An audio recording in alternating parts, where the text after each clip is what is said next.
세계 복싱계의 영웅 중에 영웅이 무하마드 알리 선수라고 합니다.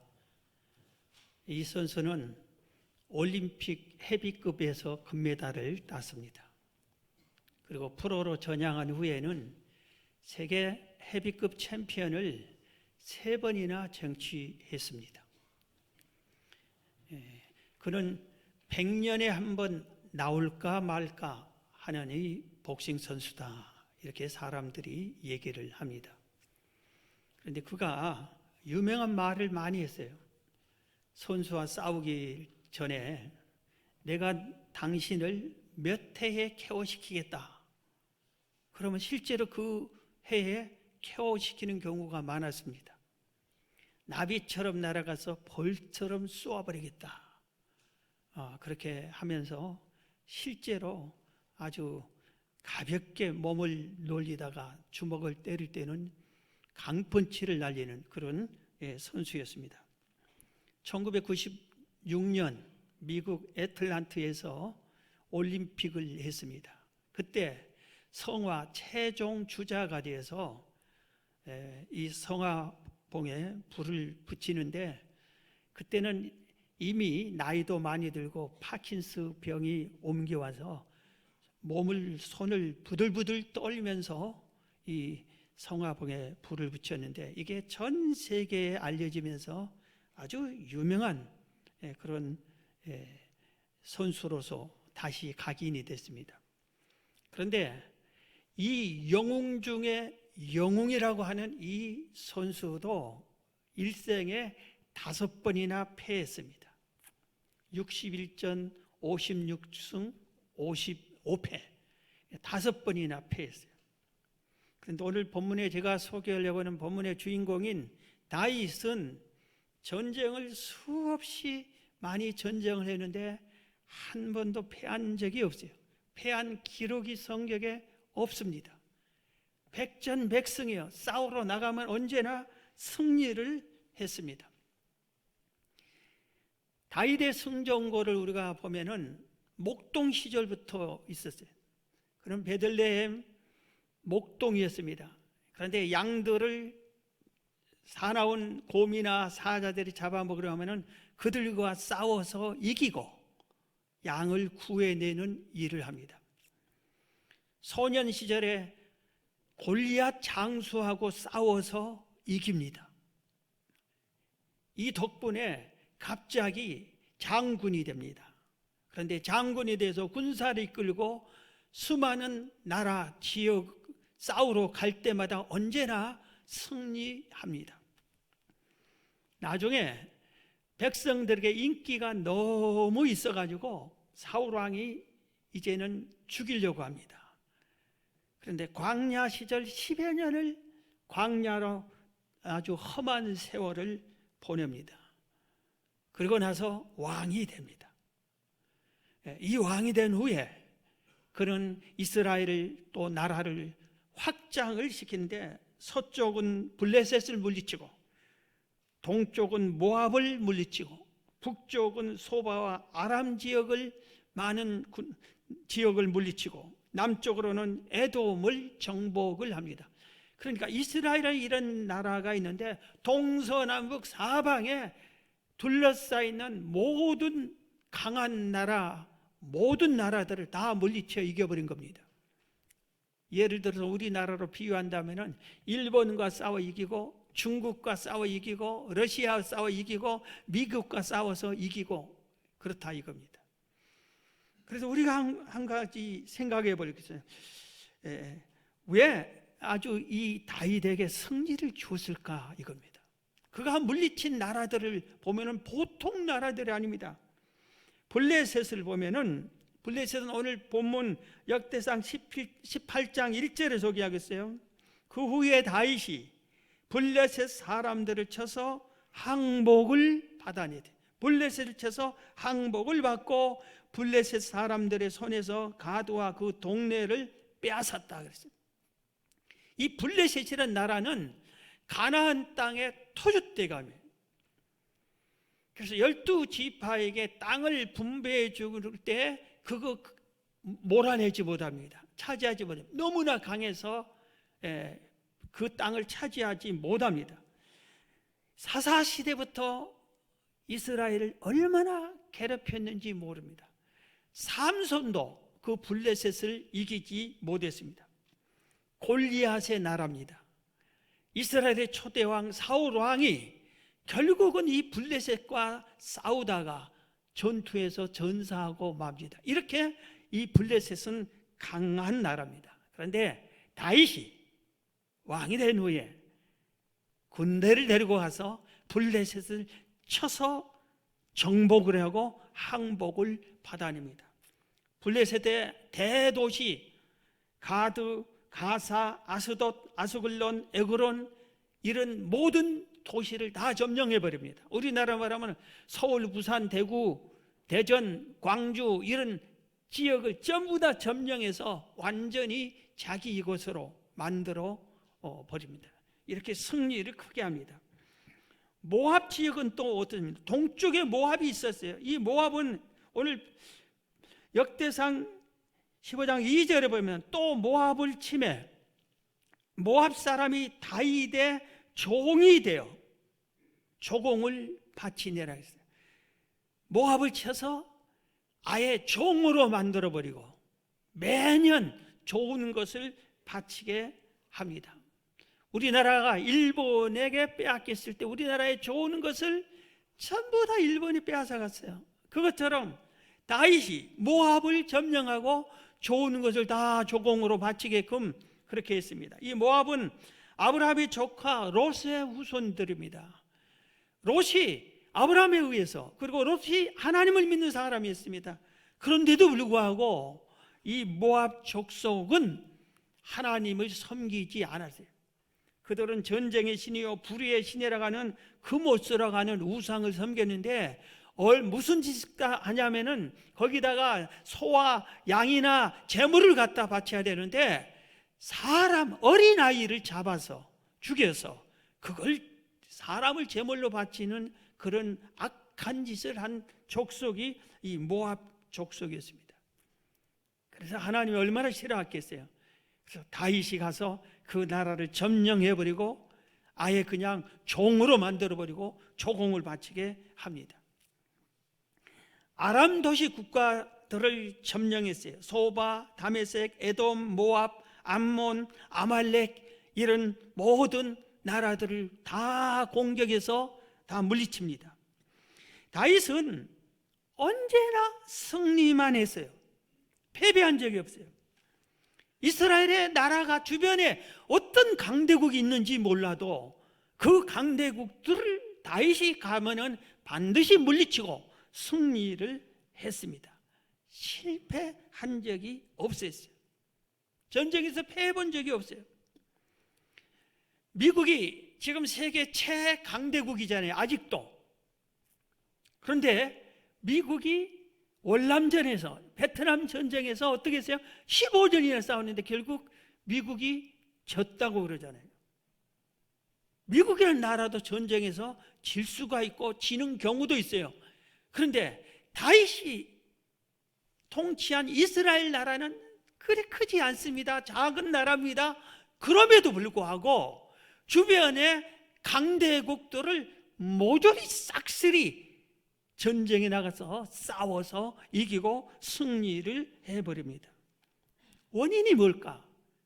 도대체 왜 그랬을까? 그겁니다. 그런데 오늘 본문에서 그 해답을 말해줍니다. 본문 역대상 18장 6절 하반절에 보면은 다윗이 어디로 가든지 여호와께서 이기게 하시니라. 여호와 하나님께서 이기게 해주셨다 이겁니다. 다윗이 어디를 가든지 하나님께서 이기게 해주셨더라 이겁니다. 여러분, 인류 역사를 주관하신 분이 전능하신 하나님이세요. 인간의 생사화복을 주관하신 분이 하나님이십니다. 전쟁의 승패를 주관하시고 역사하시는 분이 하나님이신 것을 믿으시기 바랍니다. 하나님이 함께 할 때, 하나님이 이기게 해줄 때 이기는 겁니다. 군인 수가 중요한 게 아니에요. 무기가 중요한 게 아니라 물론 이것도 중요합니다. 그러나 전쟁의 승패는 여호와께서 이기게 해주시느냐 마느냐에 달려 있습니다. 무기 없이도 이스라엘 백성들은 여리고성을 싸워서 이긴 적이 있습니다. 무기 없이도 하나님이 이기게 해주시니까. 그러면은 우리가 여기서 다윗을 향해서 하나님이 왜 이기게 해줬을까? 다윗을 왜 언제나 이기는 자로 삼아줬을까? 이겁니다. 그래서 우리가 성경을 살펴보면은 하나님이 이래서 다윗을 이기게 해주셨구나 하는 것을 알 수가 있어요. 그것을 오늘 4가지를 말씀드릴 겁니다. 첫 번째입니다. 다윗은 언제나 여호와를 잘 경외했어요. 여호와를 잘 섬겼습니다. 다윗처럼 하나님을 사랑하고 하나님을 잘 섬기고 경외하는 사람은 성경 전체에서 찾아보기 드뭅니다. 그토록 여호와 하나님을 잘 경외하고 잘 섬겼습니다. 어린 목동 시절에도 그 어린 소년이 여호와를 잘 경외하고 섬겼어요. 말하는 것처럼 사자가 곰이 양을 잡아먹으려고 할 때 일반 목동 같으면 어떻겠어요? 양이 잡아먹히든 말든 내가 살아야 되니까 양을 버리고 도망가고 숨어버릴 텐데 다윗은 그렇지 않았습니다. 하나님이여, 저 양을 살려주세요. 하나님, 내가 뛰어갑니다. 나에게 힘 주셔서 저 사자를 물리치게 해주세요. 그렇게 해서 하나님을 인정하고 하나님을 의지하면서 뛰어가서 그 사자를 맨주먹으로 때려 눕혔다고 다윗이 고백했대요. 그리고 양을 살려냈다고 했습니다. 다윗은 얼마나 하나님을 잘 경외했냐면은 당시 하나님의 말씀을 선포하는 선지자 사무엘 선지자가 세상 떠난 후에는 나단 선지자, 이런 하나님의 선지자들이 하나님의 말씀을 전할 때 그 말씀에 100% 순종했습니다. 왕이기 때문에 그 말들을 무시할 수 있고 가볍게 평가할 수 있는데 그렇지 않았습니다. 선지자의 말을 하나님의 말로 그대로 받아들이고 순종했습니다. 하나님의 주시는 계명을 철저하게 지켰습니다. 행동뿐만 아니라 마음이 하나님 보시기에 합당한 마음, 하나님이 합격이다 인정할 정도로 그 중심이 바르게 여호와를 잘 경외했습니다.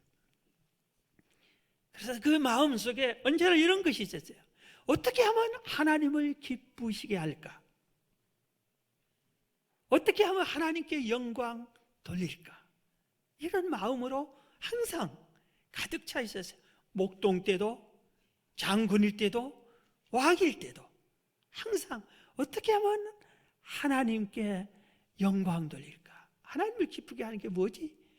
그러다가 성전을 건축해서 드려야 되겠다, 이런 생각까지 하고 나단 선지자하고 의논을 하고 허락받고 건축을 하려고 할 때 하나님이 막아서 못했지, 그런 생각을 합니다.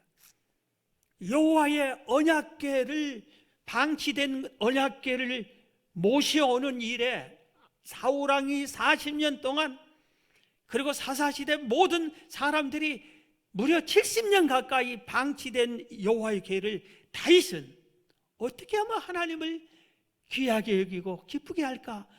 여호와의 궤가 방치된 것을 참지 못하고 모셔오는 일도 합니다.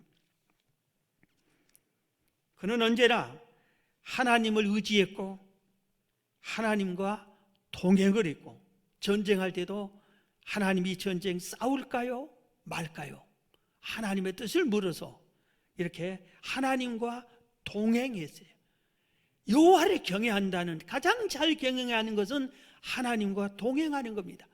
예배 때만이 아니라 생활 속에서, 일상 사회 속에서 하나님과 동행하는 것이고, 하나님께 묻고 하나님의 뜻을 찾고 그 뜻대로 사는 것인데 다윗이 바로 그렇게 했습니다.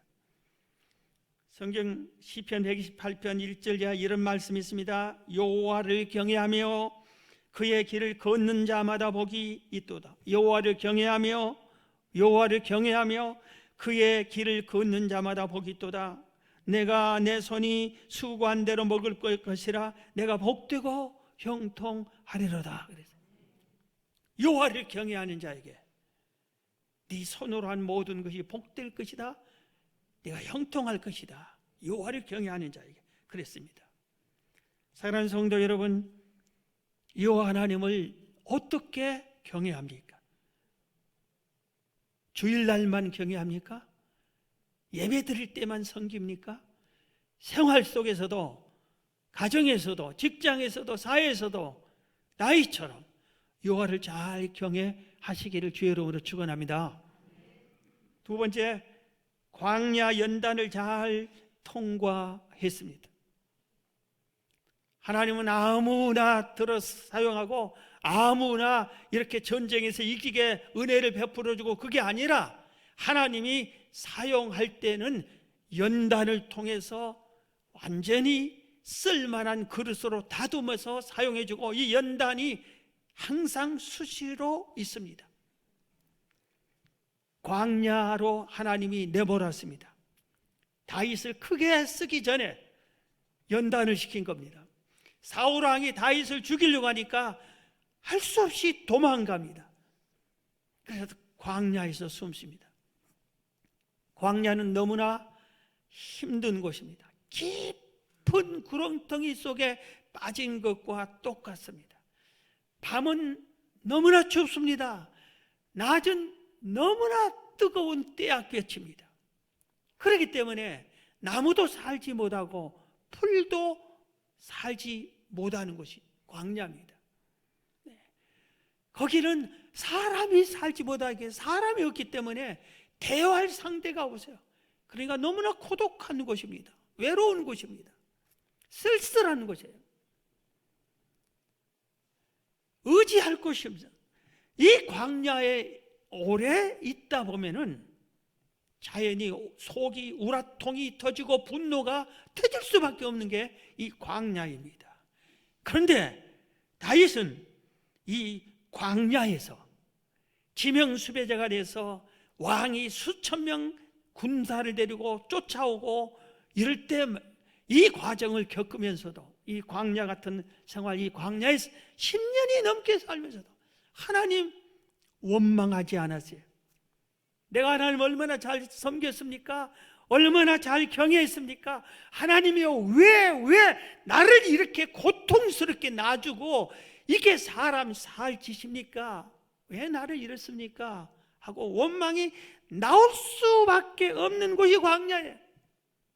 그런데 다윗의 그 입술로도 마음속에서도 분노와 원망이 나오지 않았어요. 그러지 않았어요. 그 광야에서도 여호와를 경외했어요. 그리고 사울 왕을 향해서도 불평하기 쉽고 불만을 가질 수밖에 없는 처지잖아요. 충성을 다했고 나라를 지켜줬고 왕을 위해서 모든 것을 생명 바쳐 헌신을 했는데, 그런 자기를 죽이려고 하다니요, 배신하고. 그럼에도 불구하고 왕에게 대해서 불평 불만도 않았어요. 그래서 이 광야의 시간을 10년이 넘느니 하나님께서 건져주지 않고 따뜻한 손 한 번 내밀지 않는 것 같은 이 광야 생활이 그런 아무 잘 통과를 했습니다. 여러분들도, 우리들도, 저도 마찬가지고 광야 시절을 보낸 적이 있고 지금 광야를 맞이한 성도들도 있을 거예요. 너무 힘들고 이게 도대체 살 수가 없을 것 같다. 기도할 힘을 잃어버릴 때까지. 기도해봐야 소용없는 거 아니냐, 기도하기도 싫다, 예배해봐야 뭐하냐, 속에서 감사가 나와야 되는데 감사는 안 나오고 우라통만 터지고 분노만 터지고 불평과 불만이 터지고, 이렇게 그럴 수밖에 없는 때가 있어요. 욥이 이렇게 말했어요. 불로 연단 후에 순금처럼 나올 것이다. 불로 연단 후에. 우리는 이 광야를 잘 통과해야 됩니다. 통과하지 못하면 다시 광야로 들어가는 거예요. 다시 연단을 해야 되는 거예요. 여러분, 광야를 잘 믿음으로 통과하기를 주의 이름으로 축원합니다. 그 다음에 세 번째는 물질에 깨끗했습니다. 성경 곳곳에 예수님께서도 말씀하셨어요. 하나님과 물질을 겸하여 섬길 수 없다고 말한 이 자체는 모든 성도들이, 하나님을 믿는 성도들까지 물질을 하나님보다 더 소중히 여기는 성도들이 많다 이겁니다. 그러지 말라. 물질을 신처럼 여기지 말라. 이 물질의 주인이 하나님이다. 물질을 주고 뺏는 것이 하나님이다. 너는 하나님을 신으로 믿어야지 물질을 의지하지 말라. 물질 하나 없어도 하나님 믿으면 살려줄 수 있고 살 수 있고 복받을 수 있지만, 물질 가득 있어도 하나님이 하루아침에 그 물질 뺏어버리거나 하루아침에 네 생명 걷어가면 그 물질이 무엇이 되겠느냐, 이런 식으로 수많은 교훈을 했어요. 특히 말세는 사람들이 자기를 사랑하고 돈을 사랑한다고 그래. 돈을 사랑해. 돈을 얼마나 사랑하는지 모릅니다. 하나님을 그토록 사랑하면은 하나님의 은혜를 넘치게 받을 텐데, 하나님 사랑보다 돈을 그렇게 사랑한다고 했습니다. 그래서 돈을 사랑함이 일만하게 뿌리라고까지 성경은 경고를 하고 있습니다. 그런데 다윗은 신기하게도 왕이 됐는데도 물질에 깨끗하고 하나님의 것을 구별해 버리고 공과 사를 깨끗이 구별합니다. 오늘 본문에 역대상 18장 11절에 다윗 왕이 그것도 여호와께 드리되, 이 앞에도 드렸는데 이번에도 드리되, 에돔과 모압과 암몬 자손과 블레셋 사람들과 아말렉 등을 모든 이방 민족에게서 빼앗아 온 은, 금과 함께하여 드리니라. 이게 무슨 뜻이냐면은 전쟁에 나가서 승리하면은 많은 것을 빼앗아 옵니다. 그러면 이 많은 것을 빼앗아 올 때 어떻게 해야 돼요? 다윗이 직접 나가서 진두지휘해서 싸워서 이겼어요. 그러면 자기 목이 있을 거 아니에요. 그리고 기분을 내서 신하들에게 기분 내서, 야, 너 얼마 가자, 얼마 가자, 이랬을 거 아니에요. 그런데 다윗은 그렇지 않아요. 이 전쟁은 하나님의 전쟁이고 하나님이 함께한 거, 하나님이 승리하게 해준 거지 우리의 힘으로 승리한 게 아니다. 여기서 얻은 모든 물건은 하나님께 다 드려야 된다. 하나님의 것이다 하고, 전쟁마다 에돔 전쟁, 모압 전쟁, 암몬 전쟁, 블레셋 전쟁, 아말렉 전쟁, 모든 전쟁마다 빼앗아 오는 것을 하나님께 드렸더라.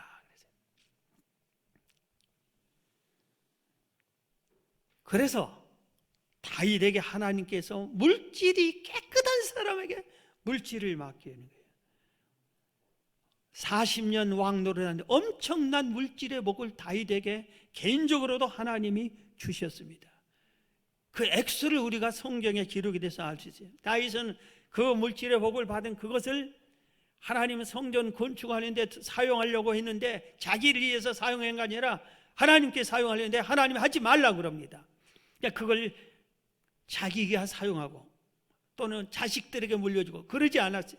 하나님이 주신 그 물질의 복을, 그걸 하나님의 성전 건축에 몽땅 들였습니다. 그런데 금이 102톤, 은이 238톤이나 된다고 나왔어요. 다른 것도 많은데 금과 은이 정확하게 나왔어요. 그래서 금이 102톤이 얼마냐, 이건 뭐 상상할 수 없는 거예요. 그래서 금을 한 돈, 우리는 한 돈 아닌데 다윗이 드는 거는 톤으로 들어요. 톤. 그래서 계산을 해보니까 계산하기도 복잡합니다. 금반지 1돈짜리가 2,700만 개가 넘습니다. 금반지 한 돈짜리 2,700만 개.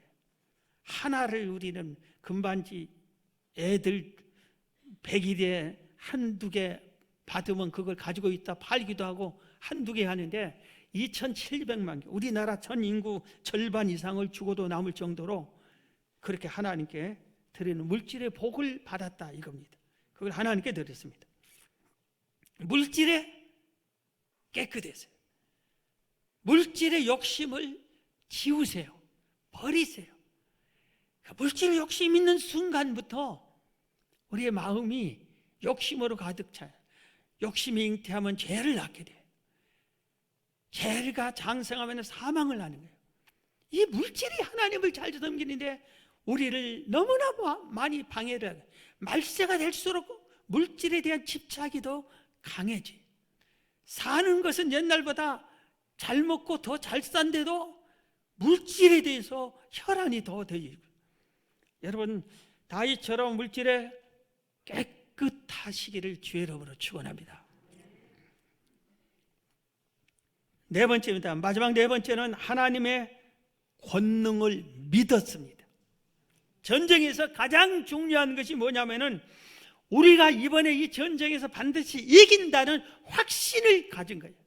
그런데 다윗은 언제나 전쟁할 때 적군이 100만 명이고 우리는 10만 명밖에 안 된다 할지라도 우리가 반드시 이긴다. 왜? 우리 편이 하나님이시니까. 하나님은 전능하시니까. 하나님의 권능으로 우리가 나가서 싸우기 때문에 하나님은 질 수 없다. 하나님은 우리를 이기게 해주신다. 그러니 이긴다. 이 믿음을 가졌습니다. 양떼를 습격한 곰과 사자를 물리칠 때도 이 믿음을 가지고 있어요. 내가 반드시 저 사자를 물리칠 수 있다. 왜? 하나님이 나와 함께 해주니까. 그 믿음으로 갈 때 이겨냈고, 골리앗과 싸울 때도 반드시 내가 저 골리앗을 물리친다는 믿음이 있었기 때문에, 하나님이 나와 함께해서 골리앗을 물리친다, 이게 이 믿음이 있었기 때문에 가서 물리쳤습니다. 그래서 수많은 전쟁도 하나님이 우리 편이시다. 우리 편이신 하나님이 누구냐? 전능하신 분이다. 그래서 다윗이 이런 믿음이 있어서 힘으로 되지 않고 능으로 되지 않고 오직 여호와의 신으로 된다는 스가랴서에 있는 말씀을 믿은 거예요. 사람은 할 수 없으되 하나님은 능히 하실 수 있다는 주님의 말씀을 믿은 겁니다. 다윗은 이런 믿음이 있었습니다. 이 믿음을 가진 다윗에게 하나님께서도 네 믿음대로 되리라, 이 말씀처럼 싸우러 갈 때 이길까 지길까 불안해서 지면 어떨까 아예 이런 생각을 하고 반드시 이긴다. 하나님이 우리 편이고, 그렇기 때문에 가서 이겼습니다. 이 믿음이 여러분들이 소유하기를 주의 이름으로 축원합니다. 하나님을 믿는다 하면서 의심은 몽땅 갖고 기도한다면서 기도해놓고 탄식하고 불안해하고 두려워하고 기도가 안 이루어질 걸로 생각까지도 하고, 그러니 뭐가 하나님의 도우심, 승리의 은혜가 우리에게 오겠어요? 다윗의 믿음을 구하십시오. 다윗의 믿음을 여러분들이 소유하기를 주의 이름으로 축원합니다. 오늘 이 본문을 새벽에 가르칠 때 간증한 적이 있지만 다윗과 아주 비슷한 하나님을 사랑하고 교회를 사랑한 한 성도를 소개하려고 합니다. 어쩌면 이분이 다윗과 비슷한지 모르겠어요. 볼수록 지금부터 70년 전 얘기입니다. 울산에서 한 여자 집사님이 동태 장사를 해서 먹고 살았어요. 옛날에 어려운 가난한 성도들이 생선 장사를 해서 생선을 가지고 이 동네 저 동네 다니면서 동태 사이소 그렇게 해서 먹고 사는 여자 집사님이 한 분 계셨어요. 근데 이분은 하나님을 사랑하고 교회를 사랑했어요. 자기 집도 초라하고 하루 벌어 하루 먹고 살 그런 형편인데 이런 마음이 들어서 자기 교회가 초라하게 보이는 거야. 예배당이 이게 뭐냐, 이 교회가 이게 뭐냐. 그래서 하나님께 꿈을 가졌어요. 하나님, 나도 성전 좀 건축할 수 있게 나를 사용해 주세요. 내가 성전을 건축할 수 있게 해달라고 그 꿈을 가졌어요. 여러분, 먹고 살기 힘든 분, 생선 장사하는 이분이 그런 꿈을 가져. 하나님, 나도 반듯한 내 집 좀 있게 해주세요. 반듯하게 논밭 좀 있고 생선 장사 않고 논밭 농사지어 배불리 먹고 살게 해주세요. 이게 일반적인 소원 기도 아니에요? 그런데 이분은 그게 아니라, 우리 예배당이 왜 이렇습니까? 하나님의 집이 왜 이렇습니까? 내가 좀 이 성전을 건축해서 하나님께 드리게 해주세요. 그렇게 소원을 갖고 그 꿈을 갖고 기도 드리세요. 얼마나 아름다운 기도예요. 얼마나 좋은 기도예요. 빨리 들어줄 것 같잖아요. 1년을 기도해도 아무런 변화가 없어요. 2년, 3년을 기도해도 동태라도 더 잘 팔려야 되는데 그것이 그거예요. 4년, 5년, 6년을 기도해도 똑같아요. 그런데 이 집사님이 그 꿈을, 그 기도를 잃지 않고 계속 기도하는 겁니다. 계속 기도를, 꿈을 놓지 않고 9년, 10년 기도해도 똑같은데 10년이 지난 어느 날, 오늘 또 동태사이소 하고 발로 다니는데 어느 고물상 집 앞에서 할머니가 이렇게 부르는 겁니다. 아줌마 이리 오세요. 어디더니 이렇게 주머니에 동전 주머니를 내놓으면서, 이거 우리 고물상에서 구입한 이 동전 주머니인데 예사로운 거 아닌 것 같아. 근데 이게 줄 테니까 동태 한 상자만 주러 바꾸자 그럽니다. 그래서 이 집사님이, 내가 미처 동전이 뭐라고, 고물상에서 나온 동전이 뭐라고, 애들이 가지고 장난감이나 될 줄 모르고 아무것도 쓸모없을 것 같은데, 그런데 그냥 가려고 하는데 이 할머니가 측은하게 보였어요. 얼마나 동태 공기가 먹고 싶었으면 저랬을까. 이 마음이 들어서 그래 바꿔 줄게요 하고 바꿔 줬습니다. 그날 장사를 다 하고 이 주머니에 든 동전을 들고 이렇게 와서 보니까 녹도스럽고 보안이 잘 모르지만 아주 옛날 것인 것 같아. 볼수록 이게 예사롭지가 않아. 그래서 목사님에게 보여주세요. 목사님 이렇게 딱 보더니 목사님이 봐도 이게 뭔지 모르겠다. 이거 예사롭지 않다. 이건 오래된 것 같다. 그럼 목사님, 나 서울 갈 일이 있는데 서울에 골동품 가게에 있는 종로구 인사동 골동품 가게에 가서 내가 감정을 한번 해보고 팔리면 팔아올게요. 그래, 그러세요 하고 주었어요. 목사님이 서울에 왔습니다.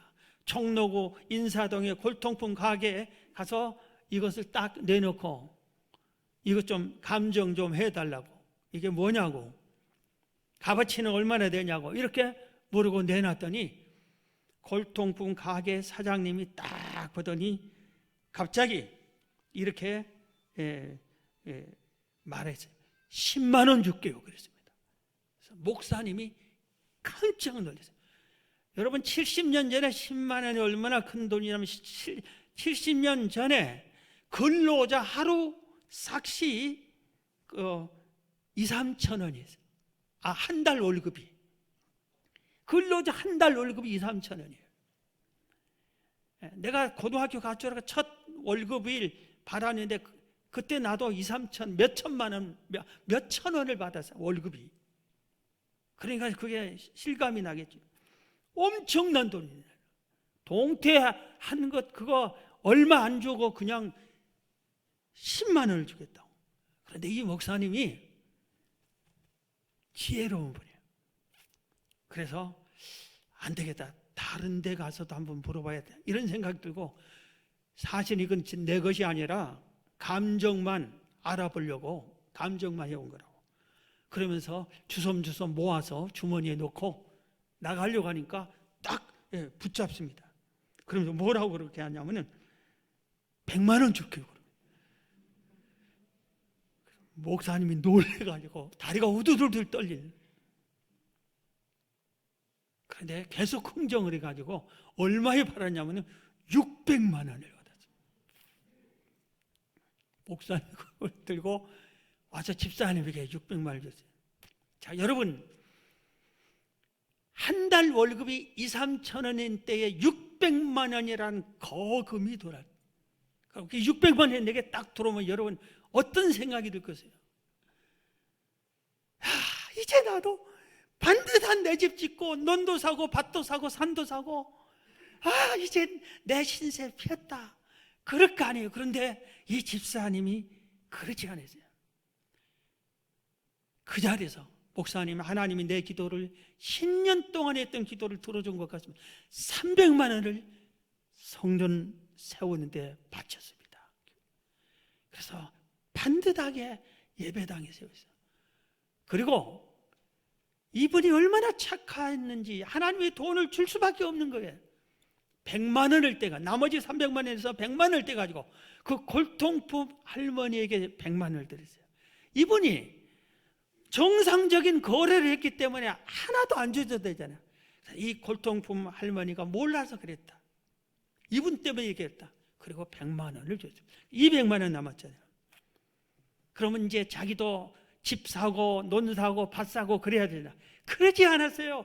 여기가 아주 중요한 거예요. 하나님, 나에게 이렇게 큰 돈 줬는데 이 돈 어디 사용할까요? 어떻게 쓸까요? 하나님께 물어봤습니다. 그랬더니 하나님께서 한참 기도를 하고 며칠 기도하고 고민을 하고 기도하니까 환상을 보여주셨어요. 이 땅을 사라, 보여준 땅. 그래서 그 땅이 어딘지를 알게 했어요.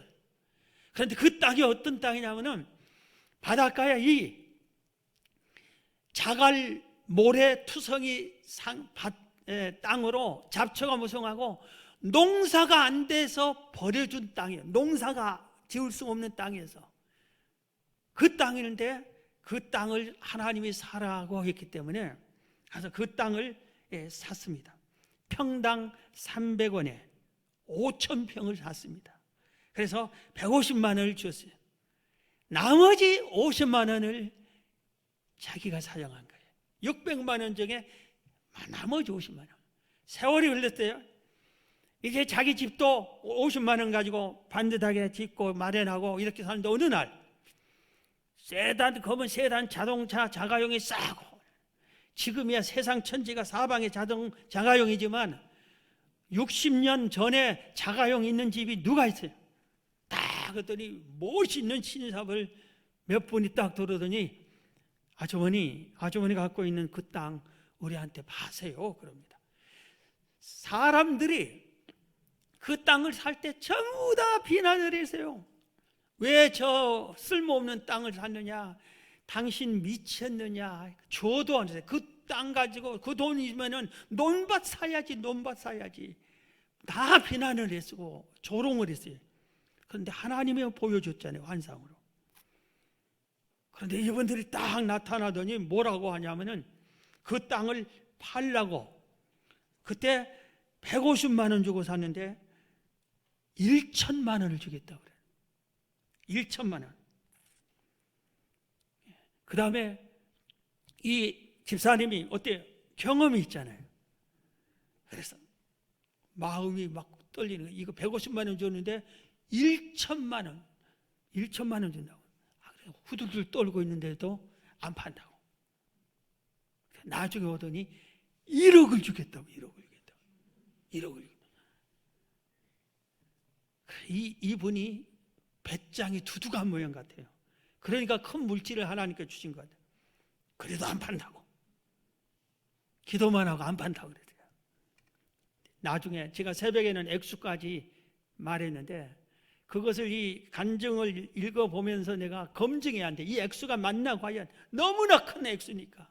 그래서 그 액수를 말하지 않겠는데 상상할 수 없는 액수를 주고 팔라고 해서 그걸 팝니다.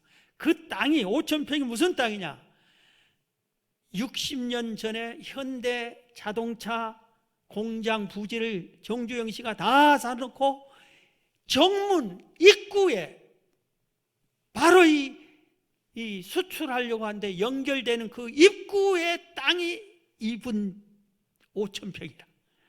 이걸 사야 이 땅들이 활용도가 있죠. 그래서 1,000만 원 주면 금방 팔 줄 알았는데 1억을 준다고 안 하고. 그래서 바로 그 땅을 현대자동차 지금 정문 그 땅들이 그분의 땅이에요. 근데 이번에는 어떻게 해야 되겠어요? 또 똑같이 하나님이 물질을 왜 주셨어요? 어디 있을까요? 2억 원을 하나님께 바쳤어요. 2억 원을. 그럼 나머지를 어떻게 해야 됩니까? 하니까 하나님께서 또 알려주셨어요. 논밭 넓은 이 평야 같은 곳 땅을 많이 사라고. 그걸 샀어요. 근데 그게 울산 시내에 자동차 공장이 들고 현대중공업이 들고 그게 아파트 단지를 막 짓는 아파트 단지에서 수용을 해서 그 아파트 단지를. 그래서 그 보면은 그 자산이 수천억 대 자산가가 됐다고 합니다. 이분이 똑같이 다윗과 하나님을 사랑하고 교회를 사랑하고 성전을 짓고 싶은 꿈이 있고 그리고 물질을 주면 깨끗해. 자기 기만을 위해 사용하냐 하나님께 다 물어보고 기도했어요.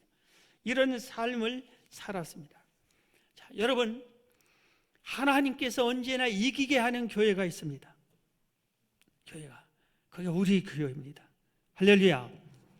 오늘 공동회 한다고 했는데 여러분 전부 다 이 책자 공동회 자료 오늘 뭐 손 들고 뭐 투표하고 뭐 그것은 카드로 이제 나중에 할 거고 이 내용을 보세요. 1페이지를 보세요. 1페이지를 보면은 우리 교회를 인도하시는 하나님을 봅니다. 우리 교회가 세워진 과정에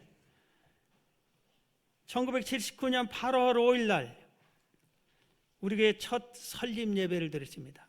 사람이 세운 게 아니라 하나님께서 제가 신학 4학년 때 지금 교회를 개척하라 해서 장소도 없고 아무것도 없기 때문에 삼각산에서 첫 예배를 드린 날이 이겁니다. 하나님이 명령해서 출발했어요.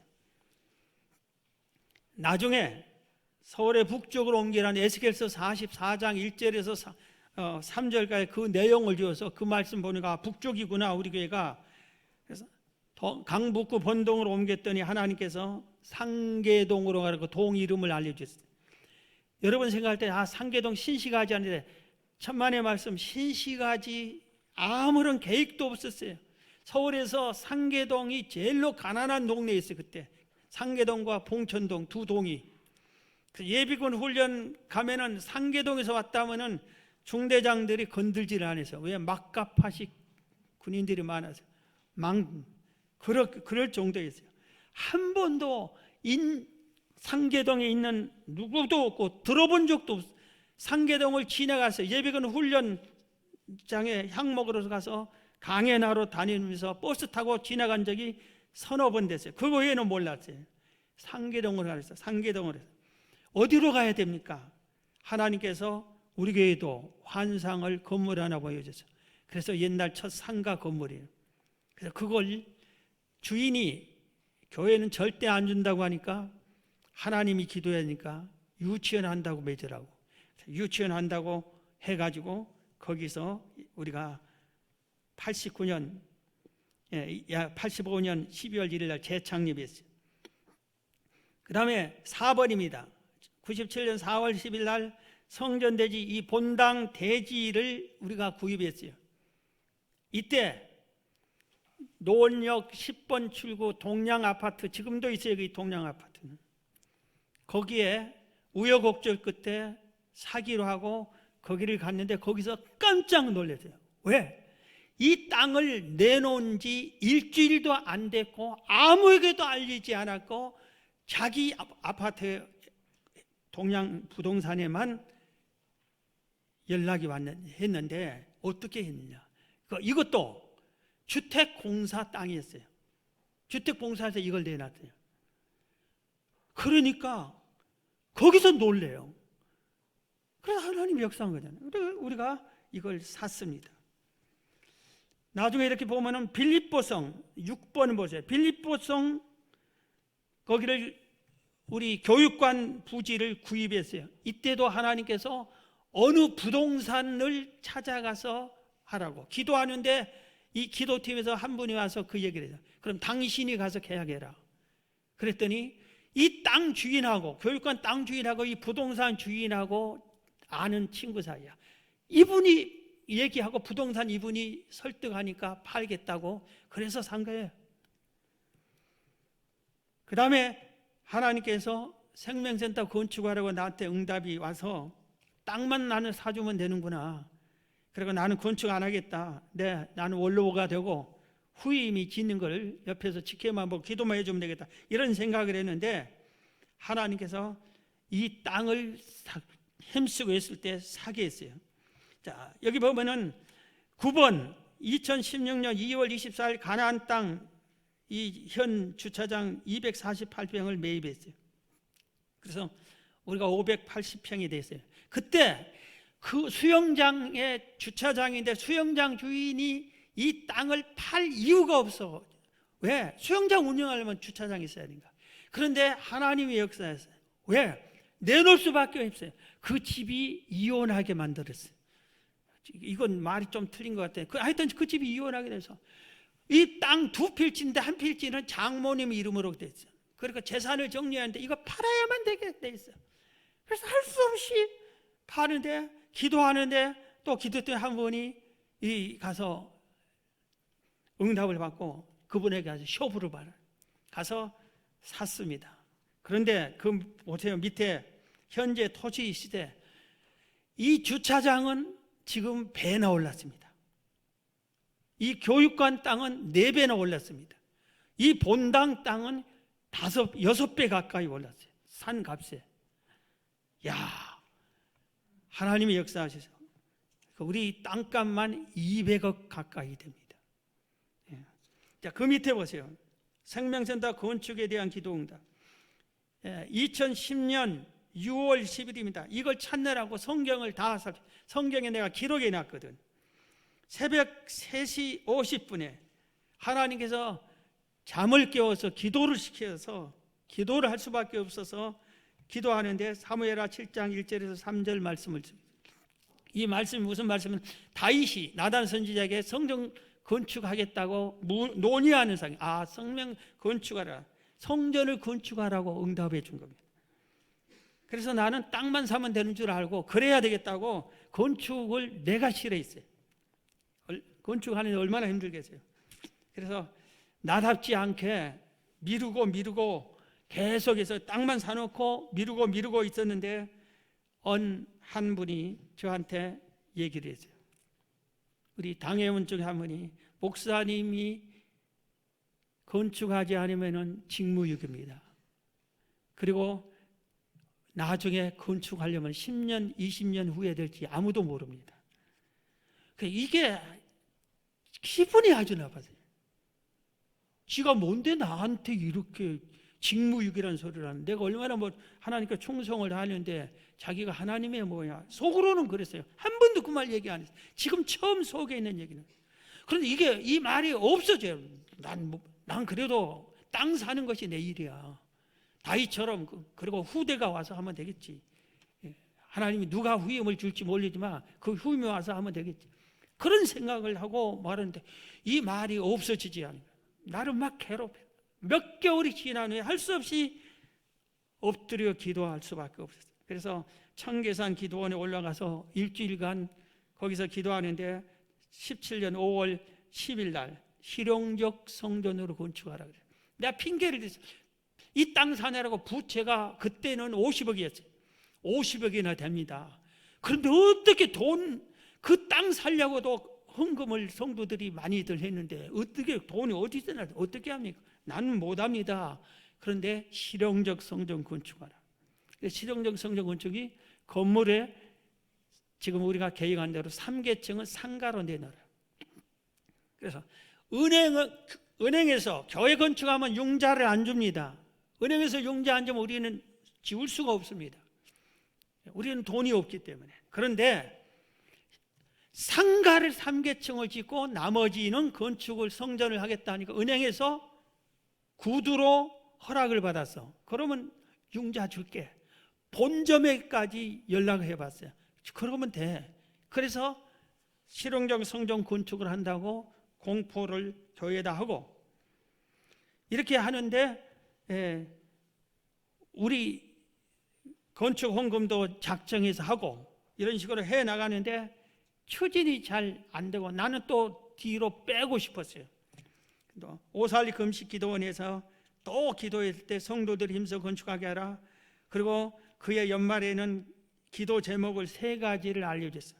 기도가 모아지게 기도해라. 건축 헌금이 모아지게 기도해라. 알곡 성도가 모아지게 기도해라. 그래서 이 기도를 여러분들에게 계속 시켰습니다. 자, 그 다음 페이지를 보세요. 생명 건축 추진 연역을 보면은 공동의회를 열었습니다. 전에는 교육관 이 땅을 사고 본당을 건축하고 교육관 땅을 사고 교육관 건축을 하고 공동의회 하지 않았어요. 하나님의 뜻이니까 여러분 합시다 하면 또 우리 성도들이 전부 다 예 하고 있고 한 분도 그렇게 하는데 전부 다 교회에게 득이 있고 옳았기 때문에 이번에는 내가 하기 싫었어요. 그래서 들리는 소리에 뭐 또 성도들이 항상 여러 소리가 있잖아요. 그래서 성도들 핑계에 대고 안 했으면 좋겠다는 생각이 내게도 있었어요. 공동회의를 했는데 166명, 저녁 예배 때 116명이 참여해서 반대가 38명에서 통과가 됐어요. 그런데 그때 지금 교육관이 15년 된 건물입니다. 이건 살려주고 가건물에는 본당을 헐고 기역자로 짓자고 했는데 이렇게 하고 보니까 나도 그렇고 성도들도 그렇고 기역자로 되면서 예배당이 기역자야. 그런데 어떻게 돼? 그래서 우리 다 멸시를 합시다 하는 걸로 2차 공동회의 2018년 12월 16일인데 이때는 성도들이 더 많이 모였고 한 분도 반대 없이 만장일치로 다 멸시를 하고 예배당을 깨끗하게 멋있게 지읍시다. 그런데 본당은 건축 후에 주차장으로 하고 그동안 여기서 예배드렸어요. 이걸 통과시켰어요. 그래서 지하 2층 지상 6층으로 했는데 지하 2층으로 하니까 법정 주차 대수에 의해서 기계식을 해야 돼. 주차장이 차를 몰고 가는 게 아니라 기계 속에 넣어갔다가 들어갔다 올라갔다. 저도 지금 운전면허가 20년 가까이 된가 15년은 넘은 거 확실하고 그런데 딱 3번 기계식 주차를 해봤어요. 되게 불안해. 끊길 것 같고 어려워. 그런데 성도도 똑같아요. 전부 다 이게 반대가 심해서 할 수 없이 다시 공동회의를 열었어요. 3차 2019년 11월 3일 지하를 한층 더 파서 주차장을 넓히고 기계식 하지 말자 하니까 전부 찬성해요. 이것도 만장일치로 공동회의를 통과했어요. 그래서 지하 3층, 지상 6층 약 2,000평 가까이를 짓는 걸로 그렇게 나왔어요. 추진 과정에서 지금 이렇게 해서 11번대까지는 다 완료가 됐어요. 이 과정이 얼마나 힘들고 뭐였는지 모릅니다. 4번에 인허가 과정 사계 건축 심의 완료는 1차, 2차 부결했어요. 그래서 6개월 만에 조건부로 3차에서 이것은 구청에서 우리 교수님들 그리고 건축 전문가들 10명 몇 명을 심의위원으로 선정해 놓은 게 있어요. 노원구에서. 이 건물 짓는데 설계도를 설계도 왔는데 이렇게 짓는다고 하는데 어떻냐? 1차 빠꾸 이렇게 고쳐라. 2차 빠꾸 이렇게 고쳐라. 3차 10가지인가 지정 이렇게 하는 걸로 허락해 주고 이거 고쳐야만 된다. 그래서 통과가 됐어요. 그 다음에 여기 보면은 가장 있는 게 소규모 안전 영향 평가 5절 지하를 3층까지 팔면은 얼마나 많이 허락을 받아야 돼. 지하 3층까지 팔려면 서울 국토부에서 허가해야 되고 노원구에서 허락받아야 되고 그게 7개월이나 걸. 이거 하나 허가받는데만 건축 허가 완료로 되어 있는데 12번에 지난주까지 완료된다고 해서 했는데 완료가 안 됐습니다. 아직 안 나왔습니다. 그래서 이달 안에는 나올 걸로 됩니다. 앞으로 남는 게 은행 대출 승인 신청, 그 다음에 실시 설계, 그 다음에 4번 건설 시공사 선정, 철거회사 선정, 감리사 선정. 이게 중요한 것이 남았는데 이게 우리 성도들의 관심이, 이 기도가 모아지지 않고 이 중심이 하나가 안 된다 이건 없지만 정성이 모아지지가 않은 거죠. 그래서 오늘 공동회 때 이런 식으로 얘기합니다. 자, 넘겨서 건축 헌금 통계를 봅니다. 여러분들이 건축 헌금 본당 땅을 사고 교육관 할 때 건축 헌금을 벌써 했어요. 지난번에 이런 책자를 나눠줬어요. 여러분들 2002년인가 이걸 제가 인쇄해서 미국 갔다 와서 거기 미국의 10교회인가 탐방하고 나서 미국의 한인교회에서 제일 큰 교회가 사랑의 교회입니다. 거기 건축할 때 사용한 게 이거예요. 그걸 참고 삼아서 우리가 이렇게 합시다 하고 건축 헌금을 2통 이걸 나눠줬어요. 이거요. 이렇게 했는데 저도 이때 1억을 약속하고 했습니다. 그리고 이것만 하면 안 된 줄 알고 그러고 끝냈어요. 그렇게 했는데 다시 이 땅을 사고 건축을 다시 해가지고 2016년 3월 1일부터가 건축 헌금이 통계가 됐습니다. 이 앞전 것은 없고, 그래 그걸 통계된 게 크게 보면 2차겠죠. 2차로 통계된 게 지금 여기 전부 다 명단과 뭐 모든 게 다 이렇게 나오는데 여기 통계만 하면은 317가정이 했어요. 51기관이 뭐냐면은 1여전도에 뭐 어느 목장 이렇게 이런 기관들이 이렇게 한 겁니다. 그래서 통 모아진 게 12억 4,621만 5천 원이 모아졌어요. 이 헌금 중에 1억 이상이 한 가정, 5천만 원 이상이 한 가정, 3천만 원 이상이 두 가정, 2천만 원 이상이 6가정, 1천만 원 이상이 28가정입니다. 작정 중에 미헌금이 3억 4천만 원이 그때 작정하고 아직 안 들어온 겁니다.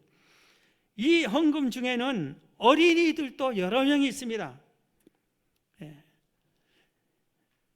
이사 가면서도 헌금을 1,000만 원씩 한 가정이 두 가정이나 있어요. 이사 가면서 건축헌금 해주고 이사가 두 가정이나 있어요. 1,000만 원씩 한 가정들. 중직자가 아닌데도 수천만 원을 헌금한 가정도 있어요. 본교회에 안 나온 성도 중에 헌금을 해 주신 분이 또 있어요. 공동회를 소집한 이유가 이유 중에 하나가 왜 성전을 건축하느냐, 그 이유를 먼저 간단히 해요. 왜 성전을 생명사를 건축하느냐? 하나님이 명령하니까. 왜 상계동으로 가느냐? 하나님이 명령하니까. 왜 교회를 개척했느냐? 하나님이 하락했으니까. 생명사도 왜 건축? 하나님이 명령하니까. 그래서 할 수 없이 순종해서 하는 거예요. 그리고 왜 지금 코로나 이 시대? 코로나 이 시대 이전보다 5, 6년 전에 하나님이 허락해서 했어요. 이미 그때 우리가 힘을 모았으면 벌써 코로나 이전에 완공이 다 됐어요. 그런데 모아지지도 않고 이렇게 기도도 그렇게 많이 모아지지도 않아요. 하나님이 허락했으니까 건축하는 거 있고, 두 번째 건축한 이유가 있어요. 두 가지만. 하나는 그게 뭐냐면은 다음 세대를 위해서 그래요. 그럼 다음 세대를 이해한다는 것이 어떤 분들은 오해를 하는데, 예배당을 막 중고등부에 한 두 개 주고 유초등부에 서너 개 주고 막 여기가 좋아질 걸로 건물 공간을 이렇게 뭐 한 것 같은데, 어제 모여서 다 만족하게 원하는 대로 다 조절은 해줬지만 그게 아니에요. 핵심은 다음 우리 후대에게 돈, 부채를 넘겨주지 않게 했다 이겁니다.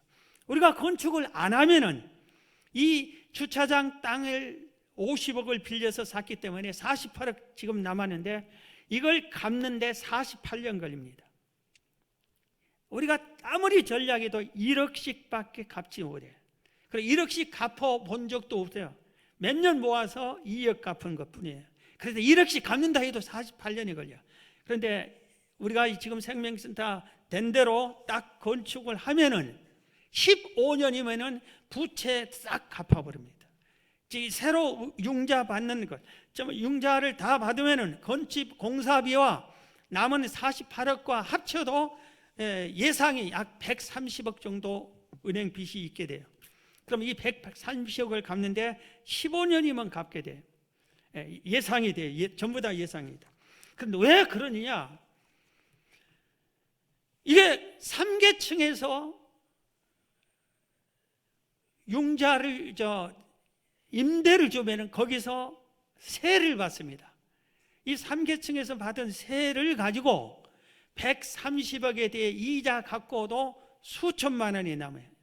그러면 그것과 교회가 완성이 딱 되면은 본당의 가건물이 이때보다 예배당이 훨씬 커 보이고 이렇게 할 때 전도에서 정착이 많아요. 교회가 아무래도 좀이라도 또 성장이 될 거다. 그러면 1억씩은 모아질 거다. 그러면 한 달에 1억은 모아질 거다. 이렇게 예상이 됩니다.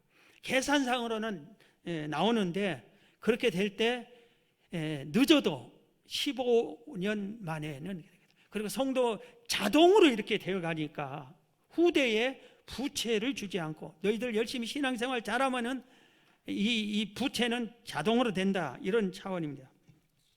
자, 이 책자에서 6페이지를 보세요.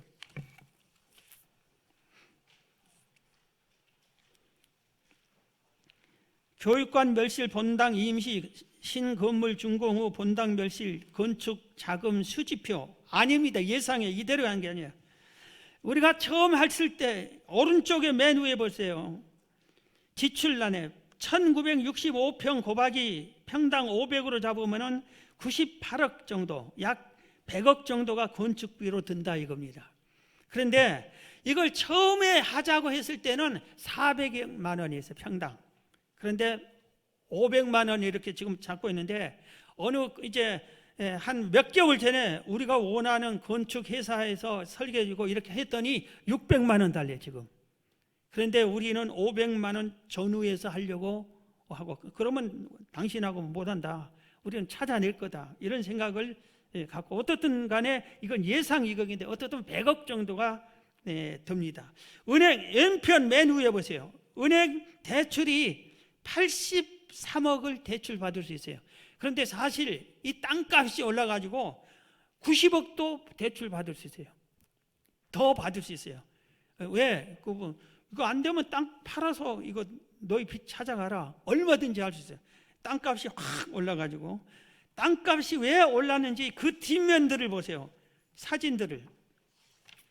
그 뒷면 칼라 사진들, 이거는 이 노원 지역이 변화된 거예요. 제가 2, 3년 전인가 집 팔지 마세요, 이 지역 놀랍게 변합니다, 엉뚱하게 그 소리 한 번 한 적 있어요.